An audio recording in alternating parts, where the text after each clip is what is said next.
welcome into this week's edition of the Recruiting Roundup. A little bit of a different look this week. We're out at Glendale Community College because it's the start of the Gaucho spring football practices. So we decided to take in the scene, get some nice fresh air. Jason, it's nice to be out here. Let's first, Jason, talk about spring football. From a coach's standpoint, what makes this time of year so valuable to a football team?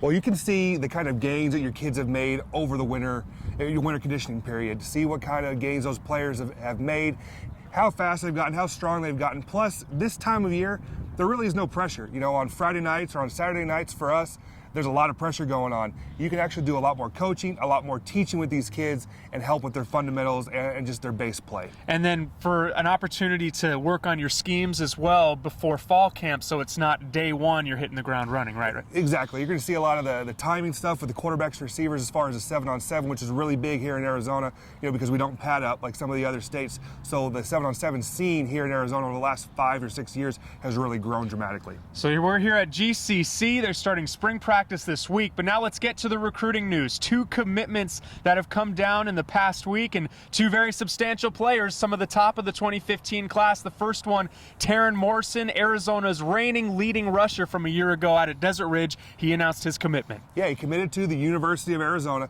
was his only offer. He's a player, he broke out last year. He was actually the 3rd leading rusher on his team as a sophomore. Then last year led the whole state of Arizona with 2,500 yards rushing. Just a great year for Taran. What kind of player is U of A landing? You know, we don't want to compare to anyone to the likes of Kadeem Carey. That's a lot to put on someone, but the last time Arizona landed an Arizona leading rusher at the running back position, it was Kadeem Carey. Yeah, completely different players though, in my opinion. Taran's a little bit thinner, fits really well into what Rich Rod's doing now, kind of like when they signed Maurice Lee last year. Could play slot, could play running back. That's the kind of player that Taran is. He's about 25 pounds lighter than Kadeem was. A little bit different too. Kadeem burst onto the scene as a freshman, was a varsity and an impact player, starter all-conference kid as a freshman, where it took a little bit more time for Taran to develop. Taran Morrison commits to the Arizona Wildcats, another 2015 player committing to a Pac-12 school, one of the top offensive tackles in Arizona, and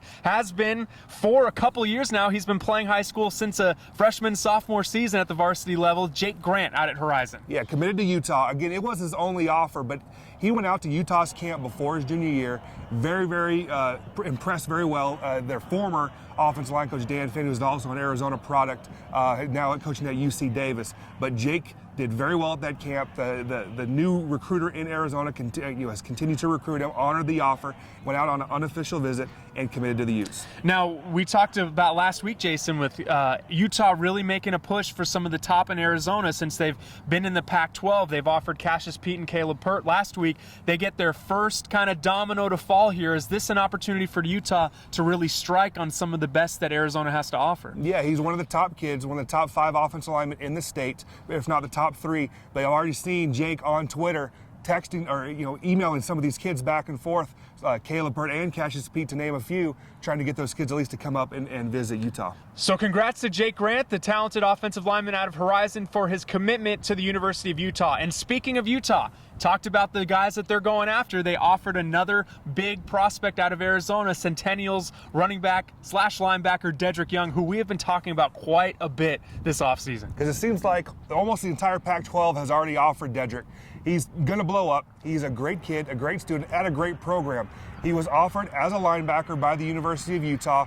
Several offers already, and expect him to crawl into the double-digit offers pretty soon. And Dedrick, expect to hear from Jake Grant real soon on Twitter as well. The other offer to get to, a player, Jason, that we didn't know much about at the end of last football season, but this offensive lineman from Gilbert is really making a name for himself. Another offer this week for Stephen Miller. Yeah, it was offered by BYU. Add that to his previous offer from Arizona State. I was on the phone last weekend with Gilbert head coach Tim Rhett, and he says now that Steve is almost 6'6", weighs almost 300 pounds, and I saw him a couple months ago and he already looked great. Coach Rhett said he looks even better, doing a great job in the weight room. I expect him to approach double-digit offers after these coaches can come out and see him in the spring evaluation period. We've said it before, big kids that are athletic get recruited heavily. They're very hard to find, so expect Stephen Miller's recruitment to rise dramatically after spring. So that's it for this week's edition of the Recruiting Roundup. I could get used to this outdoor thing. The weather is perfect. We're out here at GCC for the start of their spring practice. Make sure you continue to stick with us. It's been the Recruiting Roundup, Arizona's latest in high school football recruiting news on Sports360AZ.com.